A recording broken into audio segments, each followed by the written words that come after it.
Bonjour à tous, aujourd'hui on se retrouve pour un nouveau tutoriel, cette fois-ci sous Windows Server 2016 en version Data Center. On va s'occuper de configurer un serveur DHCP, un serveur DNS et on va activer les services Active Directory. Bon, on va aller sur notre machine virtuelle, Windows Server 2016.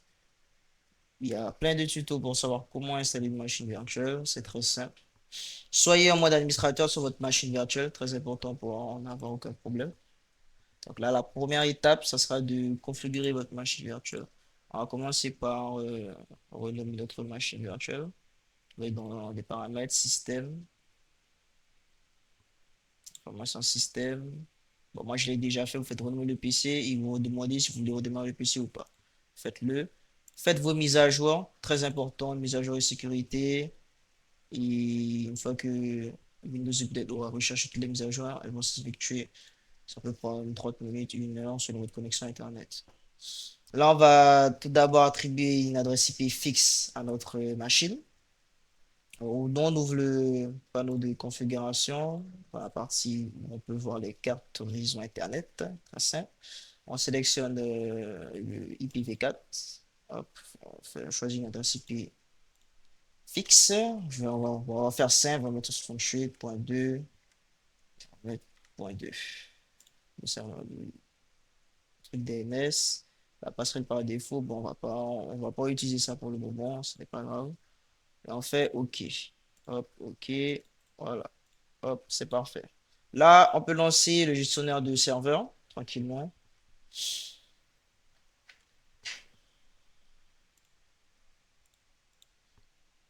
Alors, une fois que le gestionnaire de serveur s'est lancé, on va commencer par ajouter certaines fonctionnalités et rôles. Vous pouvez cliquer sur serveur local pour bien voir tout ce qui se passe sur votre PC, toutes les virus sont installées, etc., etc. L'adresse IP qu'on vient de configurer, une adresse IP unique. On va sur le tableau de bord, on clique sur Gérer, Ajouter des rôles et fonctionnalités. Faites suivant, suivant, le nom de votre serveur que vous avez modifié, l'adresse IP fixe que vous avez attribuée, la version de l'OS. Faites suivant. Choisissez du coup, ce qu'on veut, c'est le serveur DHCP, les DNS et les services Active Directory, service ADDS. On a besoin de ça seulement. Vous faites suivant, suivant, suivant. Voilà. Oui, oui, je vais installer, installer. Là, ça va prendre un petit temps, on se retrouve quand ça sera fini. Alors voilà, installation terminée, vous faites fermer et vous voyez service AD, Active Directory, DHCP et DNS.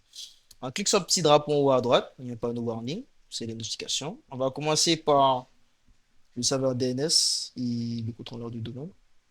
On va créer notre domaine. Moi, je vais mettre Alan. Attends, on va mettre ça minuscule. Alan.lmg en majuscule. Beaucoup plus classe. Suivant. Hop. Le mot de passe. Vous mettez un mot de passe complexe et assez long qui rentre dans les restrictions de Windows Server. Regardez sur Internet, c'est quoi les restrictions de Windows Server. C'est très simple.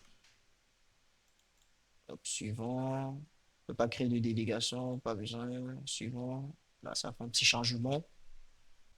Voilà, le nom de domaine NetBIOS, c'est par défaut, vous pouvez le changer. Bon, ça sert à rien de le changer.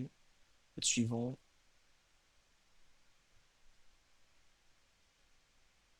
Les chemins d'accès de la base de données. Je ne vous conseille pas de les changer. Donc, laissez-les comme ça. Suivant. Voilà, là, vous avez un petit récap pour savoir ce que vous avez fait. Votre suivant. Alors là, vous allez peut-être bloquer si vous n'avez pas bien suivi les étapes. Vous allez peut-être avoir du rouge ou du vert. Si vous avez du rouge, lisez ce qui est écrit. 90% du cas, c'est parce que vous n'êtes pas en mode administrateur ou que vous n'avez pas mis un mot de passe assez complexe à votre utilisateur. Dans les deux cas, vous n'êtes pas en mode administrateur. Si vous voulez, donc, soit vous allez redémarrer une nouvelle machine virtuelle, soit vous allez faire un petit CTRL-ALT-SUP, je modifie un mot de passe, et voilà, tout simplement. Et ensuite, vous refaites la manipulation dans le gestionnaire de serveur. Donc, nous, ça fonctionne, on a suivi les bonnes étapes, vous faites installer. On va attendre que ça s'installe tranquillement. Bon, là, vous allez redémarrer votre machine virtuelle. Pas d'inquiétude. On laisse faire, tout simplement. On se retrouve après le redémarrage. Bon, comme vous pouvez le voir ici, une fois que la machine virtuelle s'est redémarrée, on est dans notre domaine. Alan, anti-stash, administrateur. On se connecte. Le mot de passe que vous avez entré lors de votre première connexion sur l'administrateur. Voilà. Le gestionnaire de serveur se lance automatiquement, tranquillement. On va juste faire une petite modification au niveau de la carte réseau. On va ajouter clic droit propriété, oui, IPv4.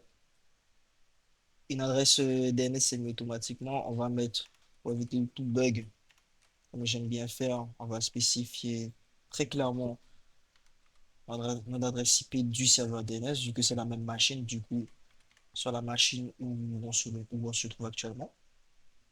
Machine virtuelle, bien évidemment. Sinon, OK, fermé.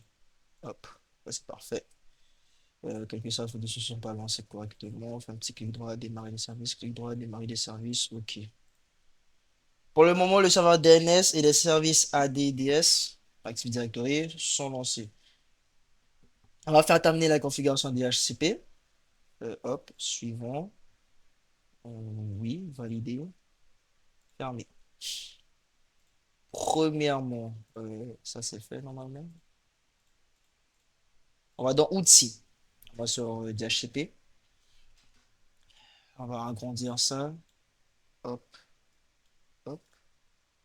On va dans le IPv4. On va créer une nouvelle étendue. On va créer,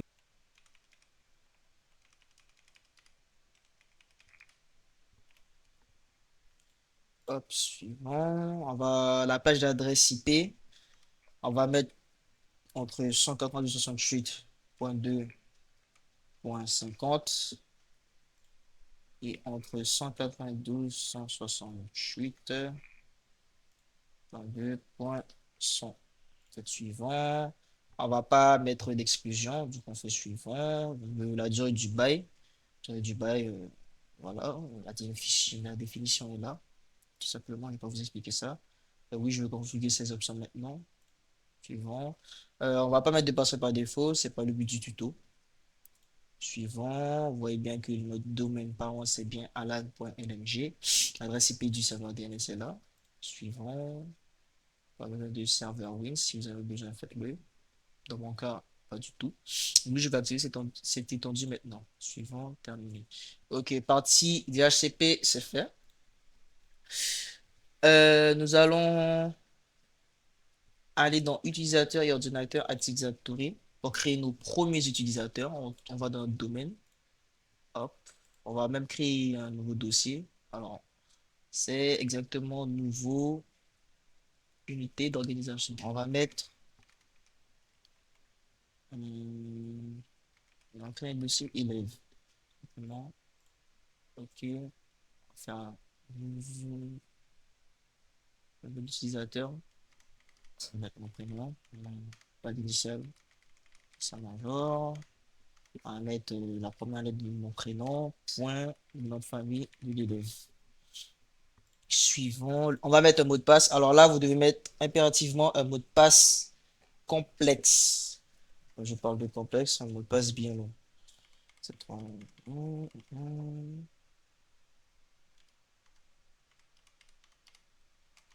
Voilà. Hop.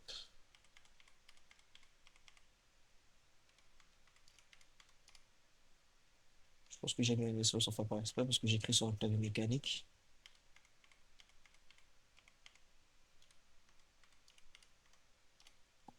Voilà. L'utilisateur doit changer de mot de passe à la prochaine ouverture de session.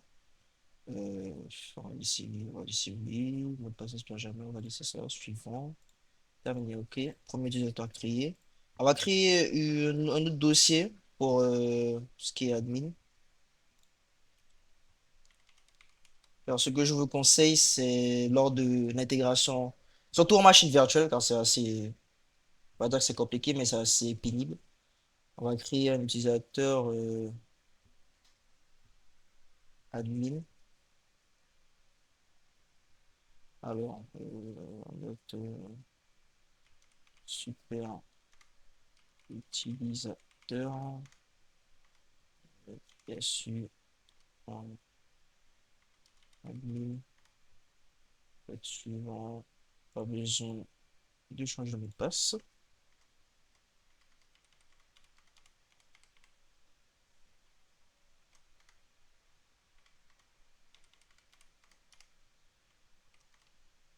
Je mets le même mot de passe par contre.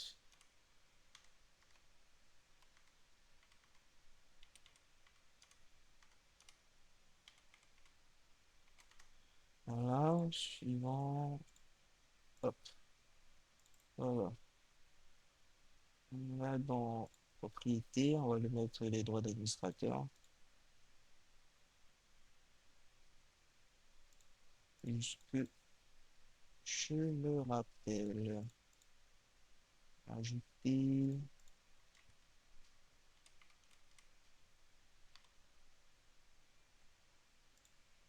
administrateur, ok, hop, appliquer, voilà. Alors, comment mettre administrateur en tant qu'administrateur? Cette partie-là, c'est fait. Maintenant, nous allons, juste pour vous montrer qu'on est bien dans le domaine, dans serveur local, histoire de voir un peu tout. Align.lmg, nous sommes actuellement dans le domaine. Ça, c'est fait. Tout est bon. On va relancer les services qui se sont pas lancés, même s'ils sont inutiles. OK. Là, maintenant, on va lancer notre deuxième machine virtuelle, notre machine cliente, qui sera sous Windows 10.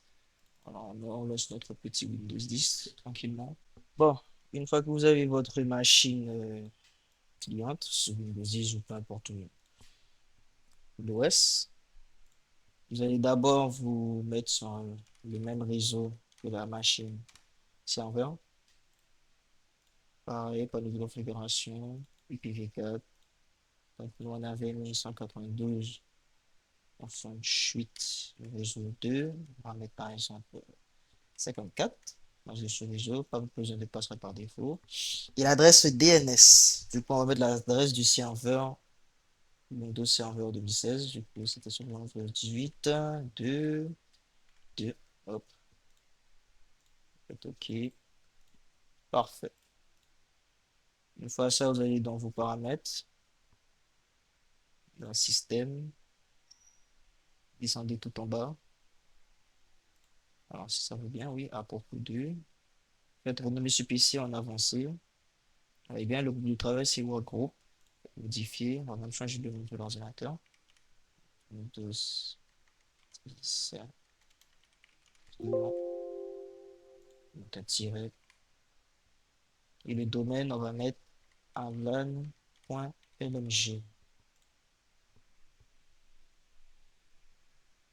Et là, ça nous demande de nous authentifier. Du coup, on va se mettre en administrateur. su.admin. On met le mot de passe qu'on avait auparavant spécifié. OK. Ce mot de passe est bon. Bienvenue dans le domaine alan.mg. Faites OK. Donc voilà, une fois que la machine virtuelle s'est redémarrée, faites autre utilisateur. On va se connecter par exemple sur un utilisateur ILF que j'avais au préalable configuré. Le mien, c'est Major Alan. Mettez le mot de passe que vous avez mis au tout début de l'utilisateur ou le mot de petite erreur de manipulation. Ah oui, c'est vrai, c'est ce mot de passe. Hop. Voilà, le mot de passe d'utilisateur doit être modifié avant la première connexion, vu qu'on avait coché une des cases qui donne l'ordre de faire ça. Faites OK. Et là, vous devez mettre notre mot de passe sécurisé.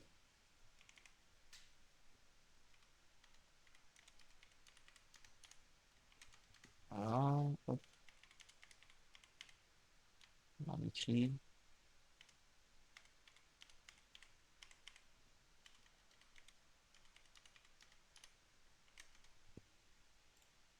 Nom du mot de passe. Votre passe a été changé. Connexion. Alan Kassamajor, mon prénom.